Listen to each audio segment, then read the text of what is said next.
नमस्कार, साफ संदेश से मैं अनिल कौशिक। न्यूज अपडेट 7 बजे कार्यक्रम बादरा आसपास में आप सभी दोस्तों का स्वागत है। दोस्तों, कार्यक्रम की शुरुआत हमेशा की तरह मुख्य न्यूज से करेंगे और आज हम बात करेंगे दोस्तों स्थानीय समस्याओं पर और रूस यूक्रेन युद्ध के अपडेट भी आपको बताएंगे। मंडी के भाव, मौसम के मिजाज के बारे में बताएंगे। बादरा आसपास खबरें विस्तार से उसकी जानकारी देंगे। और दोस्तों 3614 मामले आए हैं पूरे देश में आज कोरोना के, इसलिए बता रहे हैं क्योंकि 89 लोगों की मौतें हुई है। मौत का आंकड़ा बेहद सबसे कम है और रिकवरी रेट जो है वो 98.7 हो गई है। इसीलिए हमने आपको बताया कि अब रिस्क कवर बिल्कुल भी शून्य के बराबर सा होने को जा रहा है भारत में। तो कुल मिला के दोस्तों आज 12 मार्च को क्या खास विशेष दिवस है। 1942 को आज के दिन दोस्तों दूसरे विश्व युद्ध में 12 मार्च को आज के दिन ब्रिटिश सैनिकों ने अंडमान द्वीप समूह को खाली किया था, उसको छोड़कर चले गए थे। उसके बाद में अगर 1954 का जिक्र करें तो आज के दिन भारत सरकार ने साहित्य अकादमी की स्थापना की थी। और 1962 को आज ही के दिन 12 मार्च को दोस्तों इंदिरा गांधी, जो कि भारत की 2 बार प्रधानमंत्री रही है, उन्होंने दूसरी बार देश की प्रधानमंत्री बनने का गौरव प्राप्त किया था। और 1999 को आज ही के दिन दोस्तों बेहद दुखद खबर है क्योंकि मुंबई में सिलसिलेवार बम धमाके हुए थे और उनमें सैकड़ों लोग हताहत भी हुए थे दोस्तों। और इसके अलावा आज विशेष दिवस के रूप में अगर मैं बताऊं तो विश्व साइबर सेंसरशिप के खिलाफ एक प्रकार से आज दिवस मनाया जाता है। विश्व के अनेकों देशों में ये दिवस मनाया जाता है। और दोस्तों हम आपको मंडी के भाव, मौसम के मिजाज के बारे में भी बताएंगे, लेकिन शुरुआत कर देते हैं बादरा आसपास खबरों की। तो नेठाणा में दोस्तों राजेंद्र पुत्र बहादुर राम दानका की पुत्री की शादी में दोस्तों दहेज को ठुकराया गया क्योंकि उनकी पुत्री जो आरजू है दोस्तों, उनकी शादी थी और उनकी शादी हुई थी गिरधारी लाल पुत्र धर्मवीर मागो सिघाना, जो कि हरियाणा का क्षेत्र है दोस्तों। वहाँ से बारात आई थी और जब 11,000 का दान, जब कटोरा बोलते हैं, विवाह शादी होती है तो दोस्तों उसमें डाला गया तो जो वर पक्ष है उनकी तरफ से साफ साफ मना कर दिया गया और मात्र 1 रुपया और नारियल लेकर ये शादी की। और अखिल भारतीय दानका समाज के पदाधिकारियों ने भी इस पर खुशी जाहिर की और अपने समाज की तरफ से ये ऐसी परंपराएं बहुत शुभ संकेत बताया और ये भी कहा कि आगे भी ऐसी प्रयास करेगा अखिल भारतीय दानका समाज की। इसी प्रकार की इन कुरीतियों को हम समाप्त करके नए युग का स्वागत करें और युवाओं में इस प्रकार की ऊर्जा भरे। तो कुल मिला के दोस्तों 13 मार्च को कल आर्य समाज भवन में एक सम्मान समारोह होने जा रहा है, बादरा के आर्य समाज भवन में। और ये सम्मान समारोह आयोजित किया जा रहा है। राज्य सरकार के जो कर्मचारी है दोस्तों, उन्होंने पुरानी पेंशन की मांग को लेकर पूरे देश में आंदोलन छेड़ा था और उस पुराने पेंशन की बहाली की बजट में अशोक गहलोत मुख्यमंत्री राजस्थान द्वारा, और इसीलिए एक स्वागत समारोह में स्थानीय विधायक बलवान पूनिया का तो स्वागत सत्कार किया जाएगा क्योंकि उन्होंने भी मांग उठाई थी विधानसभा में। और मुख्यमंत्री अशोक गहलोत को एक धन्यवाद पत्र लिखा जाएगा। इसके अलावा 13 मार्च को कल एक और सम्मान समारोह है और वो है गांधी बड़ी बादरा में दोस्तों। वो स्वागत समारोह जो है वो पूर्व भाजपा विधायक संजीव बेनीवाल के लिए, और वो अमर सिंह डाका जो कि भाजपा के कार्यकर्ता है, वो पहले माकपा में थे दोस्तों, वो माकपा छोड़कर भाजपा में आए थे और उनकी तरफ से ये होली मिलन समारोह भी इसको कहा जा रहा है और ये बड़े स्तर पर आयोजित किया जा रहा है और इसमें बड़ी संख्या में लोग इकट्ठे होने की संभावनाएं व्यक्त की जा रही है। और दोस्तों कुल मिला के पूर्व भाजपा विधायक संजीव बेनीवाल का इसमें सम्मान समारोह होगा। तो एक जनप्रतिनिधि सम्मान समारोह के रूप में इसको रखा गया है। इसके अलावा दोस्तों कल ही 13 मार्च को जो एग्रीकल्चर कॉलेज खुला है जोगीवाड़ा में, उसको लेकर कार्यक्रम होगा। विधायक बलवान पूनिया का स्वागत होगा और वहाँ अनेकों कार्यक्रम होंगे, तो बड़ी संख्या में वहाँ भी लोग जुटेंगे। तो कुल मिला के दोस्तों 13 मार्च को ही कल का एक और समाचार आपको बताएं तो श्री राम वाटिका नोहर में तीसरा फाग महोत्सव प्रारंभ होने जा रहा है दोस्तों, जो कि नोर में हर साल होता है और 3 साल से लगातार ये श्री राम वाटिका में होता है और सांस्कृतिक कार्यक्रम के साथ साथ इसमें होली के लोकगीतों की भी डपों के साथ दोस्तों प्रस्तुतियां होती है और रविवार कल शाम 7 बजे इस कार्यक्रम का भव्य आयोजन होगा। आपड़ी होली डप मंडली की इसमें शानदार प्रस्तुति होने जा रही है और फाग महोत्सव आयोजन समिति जो है उसकी तरफ से सारी तैयारियां पूर्ण कर ली गई है और कल 13 मार्च को शाम को इसका भव्य शुभारंभ होने जा रहा है। भादरा में भी दोस्तों कल 2 डप मंडली के कार्यक्रम प्रारंभ हुए भादरा में और वो दोनों थे, एक तो फूलदास जी की छतरी में युवा डप मंडली की तरफ से उसका उद्घाटन समारोह हुआ कल और अशोक सैनी जो कि भाजपा के संगठन में प्रदेश मंत्री के पद पर है, तो दोस्तों उन्होंने उद्घाटन किया और 11,000 रुपये इस अवसर पर उन्होंने डप मंडली को प्रदान भी किए। अनेकों जो अतिथि रहे उन्होंने भी इस प्रकार का सहयोग और सहायता राशि प्रदान की और कलाकारों द्वारा दोस्तों प्रथम दिन शानदार लोकगीतों के साथ डपों पर बड़ी संख्या में उमड़ी जो डप प्रेमी लोगों की भीड़ है उनका एक प्रकार से उनको भरपूर लुत्फ उठाने का अवसर प्रदान किया। इसके अलावा सांवरिया डप मंडली जो कि भादरा की विख्यात डप मंडली है दोस्तों, उनका भी एक कार्यक्रम हमेशा होता है, हर बार होता है और वो संजय चौक एरिया में होता है। तो इस बार चैनवाला अतिथि सदन में ये कार्यक्रम आयोजित किया जा रहा है और होली तक ये कार्यक्रम जारी रहेंगे, चाहे वो नौर के हो, भादरा के हो, आसपास के हो और गांव में भी दोस्तों इस प्रकार से डप मंडलियों का कार्यक्रम होता है और भादरा तहसील के भी कम से कम आधा से अधिक गाँव में डप मंडलियाँ हैं और इस प्रकार गिंदड़ इसको बोलते हैं और वो गिंदड़ का आयोजन होता है। और दोस्तों विशेष रूप से मैं आपको बताऊं तो ददरेवा गांव में जो कि गोगोजी महाराज का गांव है और गोगा जी महाराज का जन्मस्थली भी उसको कहा जाता है और दोस्तों वहाँ बड़ी शानदार तरीके से गिंदड़ डलती है और बड़ी संख्या में सैकड़ों हजारों की संख्या में लोग वहाँ एकत्रित होते हैं और इसी प्रकार तारानगर में भी गिंदड़ का आयोजन होता है, डप मंडली का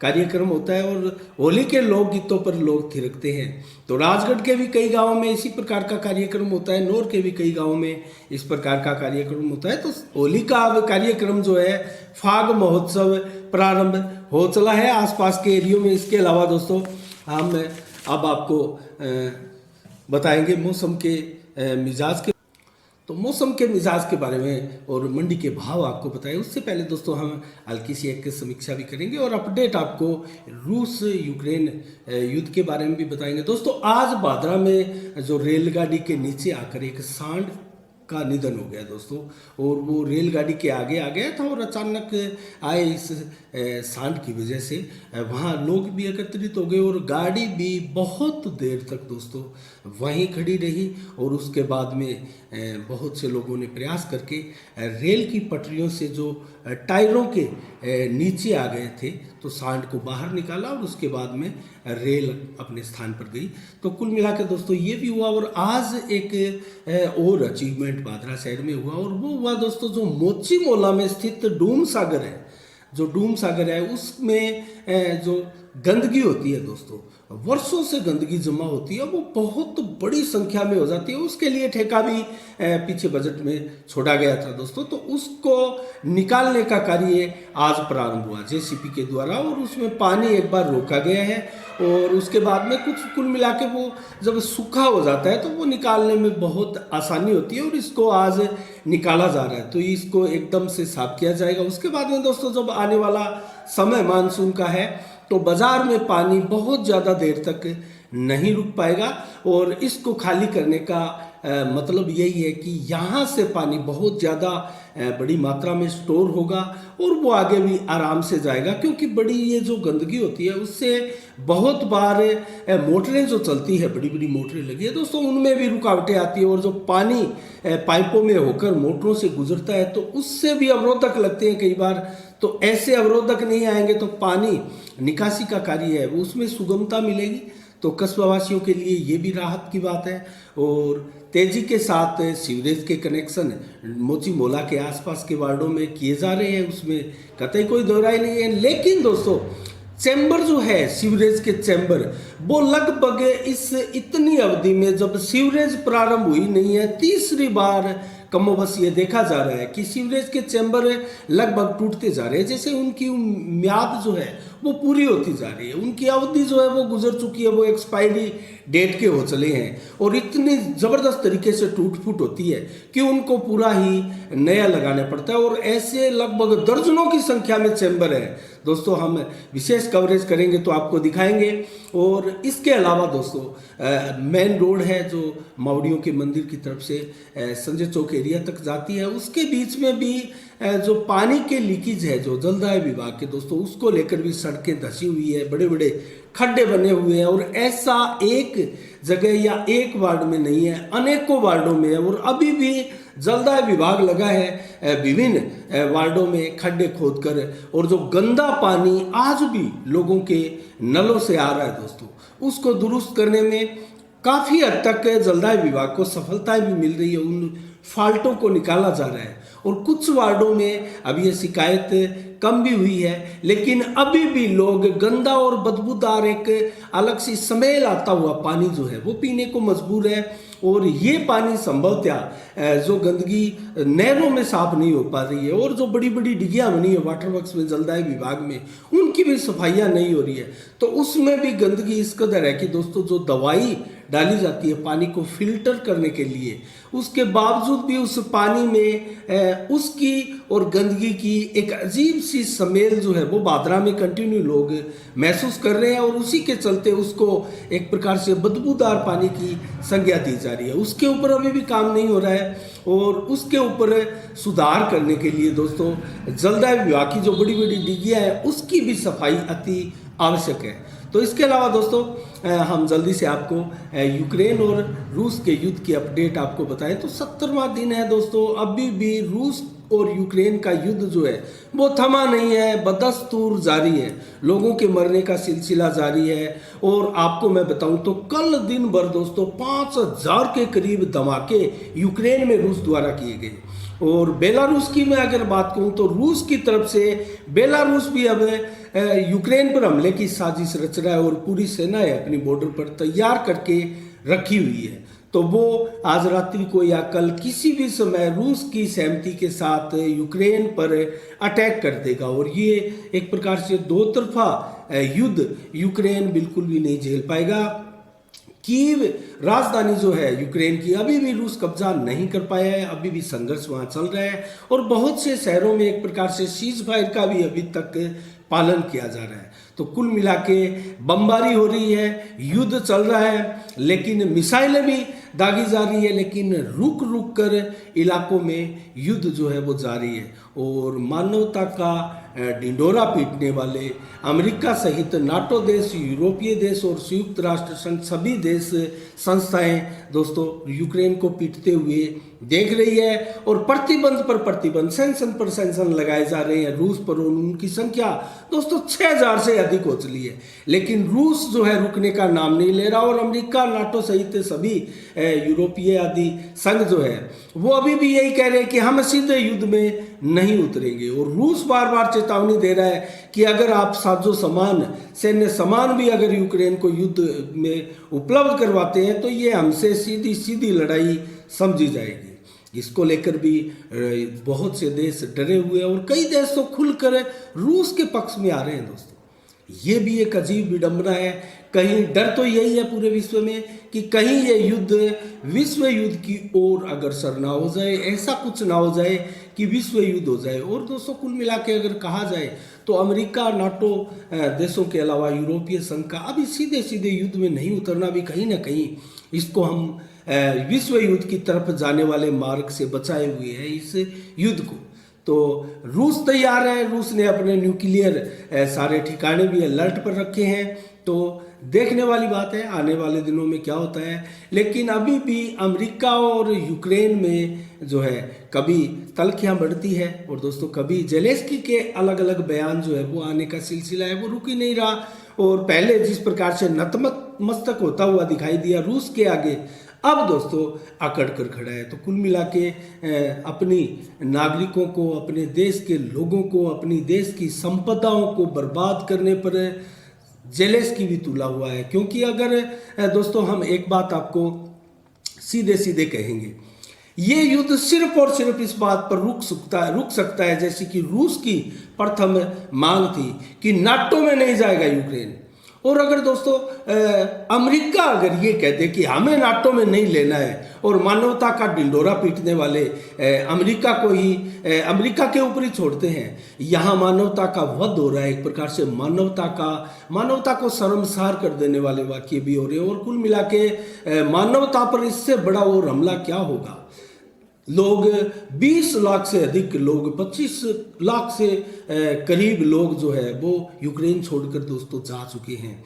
और मानवता का ढिंढोरा पीटने वाले अमेरिका को अगर ये कह दे अमेरिका कि हमें यूक्रेन को नाटो में नहीं लेना है, रूस से कहे कि आप युद्ध रोको और इस युद्ध को यहीं विराम देकर इसको खत्म करो और मानवता को लेकर हम सजग हैं और मानवता की रक्षार्थ हमने ये कदम उठाया कि हम यूक्रेन को नाटो में नहीं लेंगे। लेकिन दोस्तों उनका भी यहाँ हित छुपा हुआ है। वो भी रूस को छेड़ना चाहते हैं, वो भी रूस की ताकत को कम करना चाहते हैं, वो भी रूस के साथ उलझे रहना चाहते हैं, वो भी रूस को आने वाले समय के लिए कमज़ोर करना चाहते हैं। और यही कारण है कि अमेरिका भी ऐसा कदम नहीं उठा रहा है और ना ही जेलेंस्की को उठाने दे रहा है। दोस्तों इसको आप समझना होगा। आपको जेलेंस्की अमेरिका के इशारों पर चल रहा है, नाटो देशों के इशारे पर चल रहा है और यूरोपीय संघ देशों के इशारे पर चल रहा है। और ये देश नहीं चाहते, और ये देश इनमें से बहुत से देश अगर चाहते भी है, जैसा कि उसमें नाटो में फूट भी दिखाई देती है, लेकिन अमेरिका कतई नहीं चाहता कि रूस इस युद्ध को रोक दे। तो कैसे रुकेगा युद्ध। और दोस्तों अगर ये युद्ध नहीं रुका और इसमें अगर रूस को बहुत ज़्यादा नुकसान होता हुआ रूस को दिखाई दिया तो वो न्यूक्लियर अटैक भी कर सकता है। न्यूक्लियर अटैक का मतलब है विश्व युद्ध की तरफ इस युद्ध का रुख होना। तो दोस्तों आज की इस अपडेट में इतना ही रूस यूक्रेन की। और जल्दी से हम आपको मंडी के भाव बताते हैं।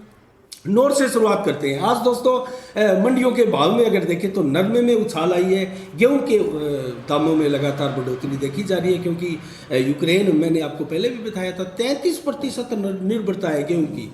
तो कुल मिला के चना दोस्तों नोर में 4860, मेथी 6150, ग्वार के भाव 5870, मोट के भाव 6460 और गेहूं के भाव 2220, अरंडी के भाव 7300, मूंग के भाव 6867, तारा मीरा के भाव 4950, जौ के भाव 2415, बाजरा के भाव 2090 और सरसों के भाव 6750 रुपये नोर में है। और इसके अलावा दोस्तों हनुमानगढ़ में नरमा 10,620 है और आदमपुर में नरमा 9841, ग्वार के भाव 5711, सरसा में नरमा 10,312 है, सरसों के भाव 6850 है। सरसों के भाव में भी कुछ सुधार हुआ है। केसरी सिंहपुर में नरमा 10,501 है, जबकि ग्वार के भाव 5732, सरसों के भाव 6751 और गंगानगर में दोस्तों नरमा 10,536 है, ग्वार के भाव 5789 है, सरसों के भाव 7,057 है, जबकि एलनाबाद मंडी में नरमा 10,381, कपास के भाव 7500, सरसों के भाव 7100, ग्वार के भाव 5725, चना के भाव 4847 है, जबकि गेहूं के भाव 2222 है और बाजरा के भाव 2088, मूंगफली के भाव 4901 और तिल के भाव, काला तिल के भाव 12,000, जबकि सूरतगढ़ मंडी में नरमा दोस्तों 11,126 हाईएस्ट भाव है। इससे भी बड़े हाईएस्ट भाव अगर आज के मैं बताऊं आसपास की मंडियों में तो गोलूवाला मंडी में है दोस्तों, नरमा 11,180 के भाव है, सर्वाधिक भाव नरमा में। और संगरिया मंडी में नरमा दोस्तों 10,577, रावतसर मंडी में नरमा 10,360, ग्वार 5860, सादुलपुर मंडी जो कि राजगढ़ मंडी है दोस्तों, सरसों 6500, ग्वार 5900, चना जो है 4910, मूंग 6550 और मोट 6000, गेहूं 2300, बाजरा 2200 रुपये प्रति क्विंटल है। इसके अलावा दोस्तों मौसम का मिजाज आपको बताएं तो आज 12 मार्च को 11 से 14 किलोमीटर की रफ्तार से हवाएं चल रही है। 0% बादल आज थे दोस्तों, धूप तेज निकली हुई थी। शाम को भी रात्रि को 12 बजे तक इसी प्रकार का मौसम रहने वाला है। 27 से 32 डिग्री टेम्परेचर रहने वाला है, बादल नहीं होंगे। कल 13 मार्च को भी 20 से 31 डिग्री टेम्परेचर सुबह और दोपहर को 33 से 36 डिग्री टेम्परेचर तक यहाँ पहुँच चुका है तापमान, और शाम को 29 से 34 डिग्री, जबकि बादल बिल्कुल नहीं होंगे, 5-10% सिर्फ बादल छाए रहेंगे, और रात्रि को तो 0% बादल होंगे, मौसम बिल्कुल साफ, 21 से 25 डिग्री टेम्परेचर, और 7 से 11 किलोमीटर की रफ्तार से हवाएं चलेगी। तो आज के शाम के 7 बजे में दोस्तों इतना ही। कल ठीक शाम 7 बजे फिर आपसे रूबरू होंगे नई खबरों के साथ, नई समीक्षा के साथ। तब तक के लिए दोस्तों मुझे दीजिएगा इजाजत। आप अपना बहुत बहुत ख्याल रखिएगा। साफ संदेश से मैं अनिल कौशिक, नमस्कार, जय भारत, जय जय राजस्थान।